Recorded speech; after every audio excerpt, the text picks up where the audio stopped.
Hello everyone, welcome to my channel Life Success Academy 1 पर आप सभी का बहुत बहुत स्वागत है। तो आज इस क्लास में हम 2018 एलटी ग्रेड के क्वेश्चनों को हल करने वाले हैं। अगर आपको यह क्लास अच्छी लगे तो इसे ज़्यादा से ज़्यादा लाइक शेयर सब्सक्राइब करें और ऐसे ही निरंतर महत्वपूर्ण टॉपिकों के साथ तैयारी करने के लिए चैनल को सब्सक्राइब करें। नो बकवास, सीधी बात, चलो क्लास शुरू करें। और यह क्वेश्चन जो है आज हम वन लाइनर के रूप में हल करने वाले हैं। तो देखते हैं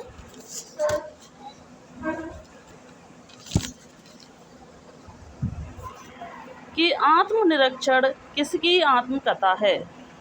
आत्मनिरीक्षण जो है यह सेठ गोविंद दास के द्वारा रचित आत्मकथा है। क्वेश्चन नंबर 2 देखते हैं। प्रेमचंद की जीवनी कलम का मजदूर के रचनाकार कौन हैं। तो प्रेमचंद की जीवनी कलम के जो रचनाकार हैं, कलम का मजदूर के जो रचनाकार हैं वह मदन गोपाल हैं। जबकि कलम का जादूगर अमृत राय को कहा जाता है और कलम का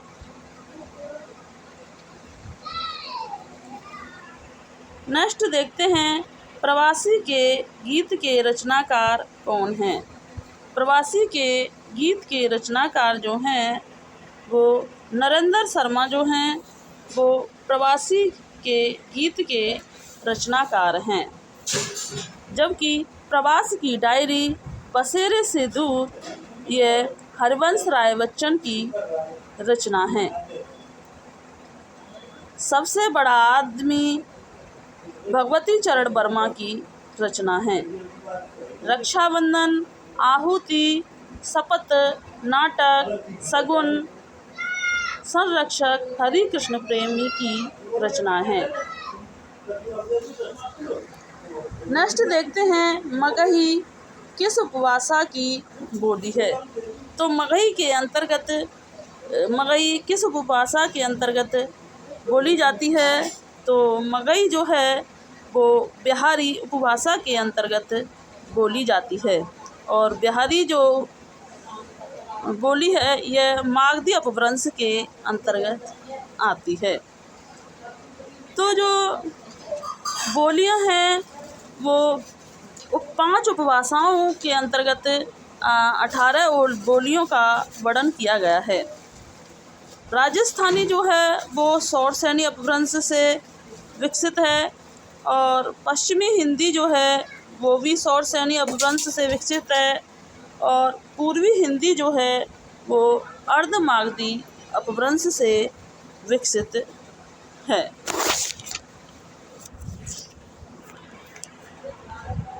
नेक्स्ट क्वेश्चन देखते हैं। एकाक्षरी भाषा परिवार से तात्पर्य है। तो एकाक्षरी भाषा परिवार से क्या तात्पर्य है। तो एकाक्षरी भाषा परिवार से जो तात्पर्य है सेमिस्टिक हेमिस्टिक परिवार जो है वो एकाक्षरी भाषा परिवार से संबंधित है। नेक्स्ट देखते हैं। आधुनिक भाषा विज्ञान का जनक कौन है। तो आधुनिक भाषा विज्ञान का जो जनक माना गया है वो सोसूर को आधुनिक भाषा विज्ञान का जनक माना गया है और सोसूर को संरचनावाद का प्रवर्तक भी माना जाता है। और उत्तर संरचनावाद का जो प्रवर्तक माना जाता है वो जोग दरेदा को उत्तर संरचनावाद का प्रवर्तक माना जाता है और संरचनावाद का प्रवर्तक सोसूर को माना जाता है, जिन्हें आधुनिक भाषा विज्ञान का जनक भी कहा जाता है।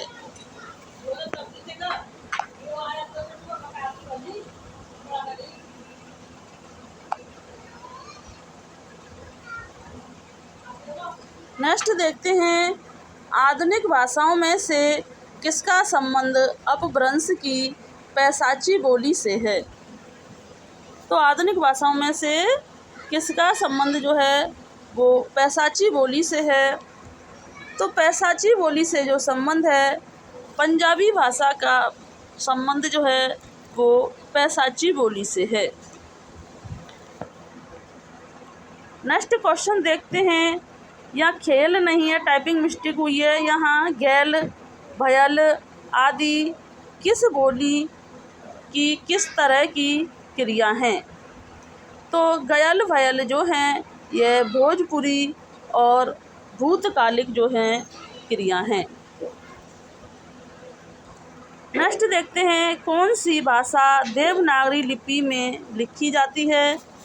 तो देवनागरी लिपि में जो लिखी जाने वाली हैं मराठी, नेपाली, हिंदी, संस्कृत, ये जो हैं देवनागरी लिपि में लिखी जाने वाली भाषा हैं।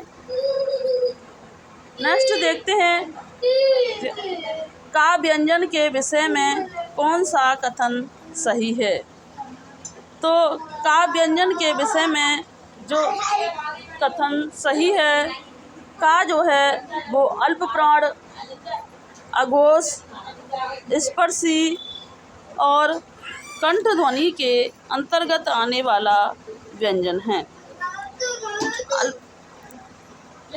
व्यंजन वर्ग का पहला और तीसरा वर्ड और पांचवा वर्ड जो है वो व्यंजन वर्ग के अंतर्गत आता है। नेक्स्ट क्वेश्चन देखते हैं, डा अड़ा ध्वनियों के विषय में कौन सा कथन शुद्ध है? तो यह मूर्धन्य उच्छ्वित ध्वनियाँ हैं। डा और अड़ा ये ध्वनियाँ जो हैं वो कैसी ध्वनियाँ हैं? तो यह मूर्धन्य उच्छ्वित ध्वनियाँ हैं। नेक्स्ट देखते हैं, देवनागरी में आ के बाद 12 खड़ी का सुझाव किसने दिया था? तो देवनागरी में आ के बाद जो 12 खड़ी का जो सुझाव दिया था वो काका कालेकर ने देवनागरी में आ के बाद 12 खड़ी का सुझाव दिया था।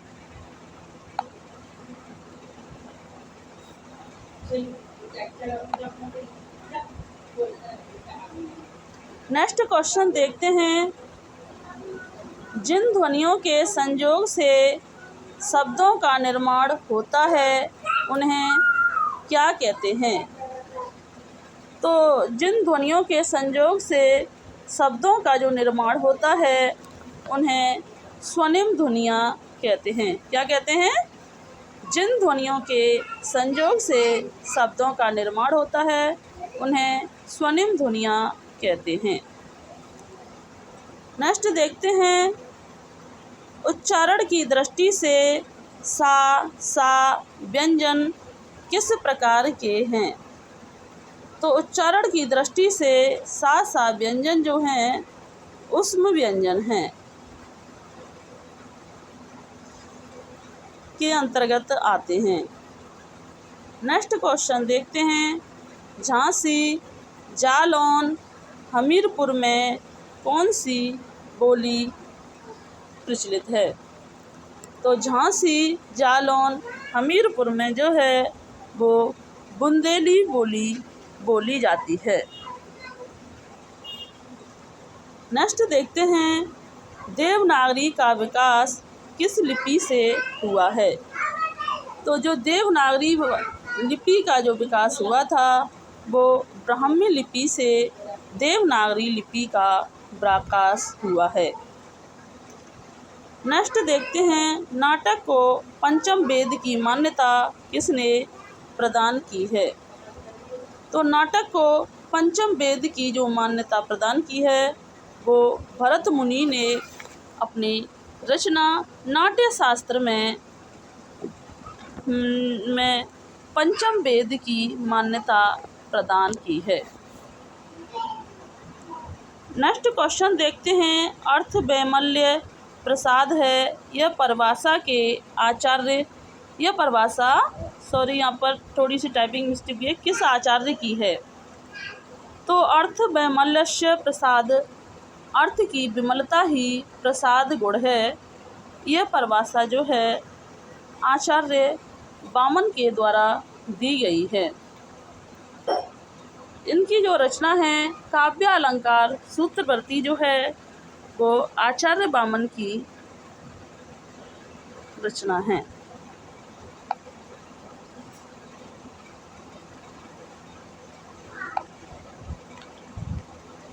नेक्स्ट देखते हैं, भामा के अनुसार काव्य में कितने दोष होते हैं। तो भामा के अनुसार काव्य में जो दोष माने गए हैं, भामा के अनुसार काव्य में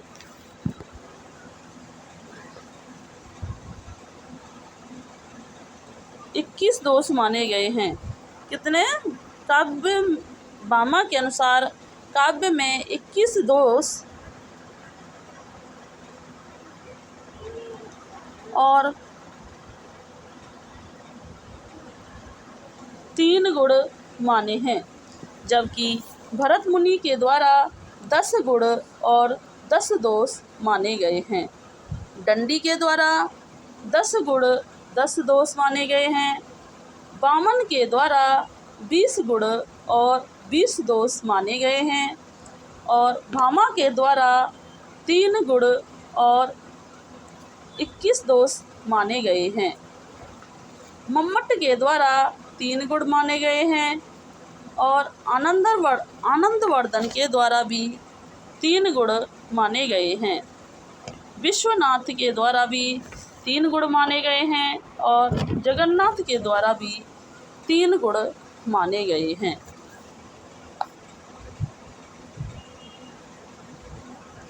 नेक्स्ट देखते हैं, करुण रस को एकमात्र रस किसने माना है। तो करुण रस को जो एकमात्र रस मानने वाले हैं, भवभूति ने करुण रस को एकमात्र रस माना है। नेक्स्ट क्वेश्चन देखते हैं, बिनु पद चले सुने बिनु काना में कौन सा अलंकार है। तो बिनु पद चले सुने बिनु काना, कर बिनु कर्म करे विधि नाना। तो इसके अंतर्गत जो है विभावना अलंकार पाया जाता है, जहाँ बिना साधन के भी कार्य हो रहा होता है तो वहाँ विभावना अलंकार माना जाता है। नेक्स्ट देखते हैं, दोहा किस प्रकार का छंद है। दोहा जो है वो अर्धमात्रिक समछंद है, क्योंकि इसके पहले और तीसरे चरण में 13-13 मात्राएं और दूसरे और चौथे चरण में 11-11 मात्राएं होती हैं। दोहा जो है वो दोहा का उल्टा जो होता है, सौरठा जो है वो दोहा का उल्टा होता है। नेक्स्ट देखते हैं, रोमांस किस तरह का अनुभाव है।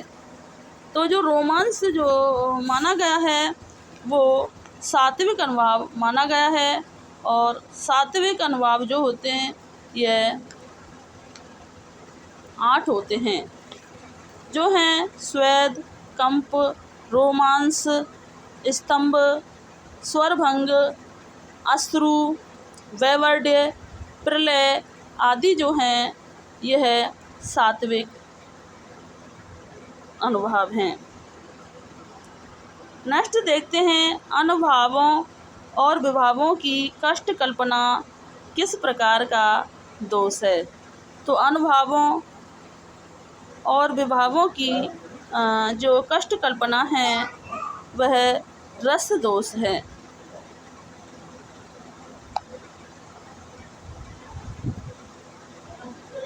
नेक्स्ट क्वेश्चन देखते हैं, उच्चारण स्थान के आधार पर इयां व्यंजन है।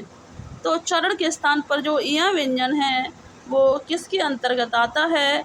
तो यहाँ पर इयां व्यंजन जो है वो तालव्य के व्यंजन के अंतर्गत आता है।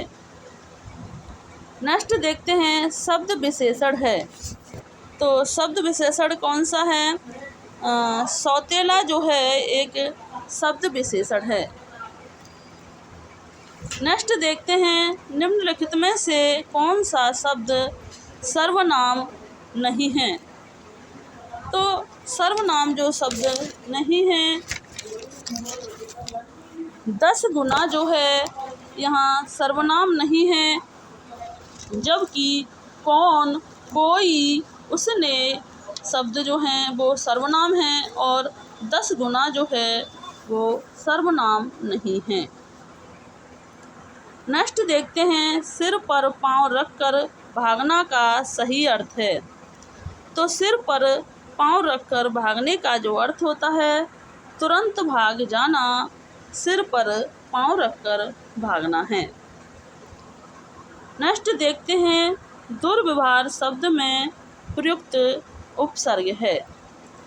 तो दुर्व्यवहार शब्द में प्रयुक्त उपसर्ग जो है, दो उपसर्ग जो है दुर्व्यवहार में प्रयुक्त उपसर्ग है। आज का अंतिम क्वेश्चन देखते हैं, निम्नलिखित में से कौन सा शब्द विदेशी स्रोत का है। तो निम्नलिखित में से जो विदेशी स्रोत का शब्द है, रोशनदान जो है वो विदेशी स्रोत का शब्द है। तो आज की इस क्लास में हमने बहुत ही कम समय में वन लाइनर के रूप में 2018 LT ग्रेड के 30 क्वेश्चनों को हल किया है। अगर आपको यह क्लास अच्छी लगी हो तो इसे ज़्यादा से ज़्यादा लाइक, शेयर, सब्सक्राइब करें और हमें कमेंट करके बताएं कि यह क्लास कैसी रही। एक कमेंट ज़रूर किया करें कि क्लास कैसी लगी। Thanks for watching this video. जय हिंद, जय भारत।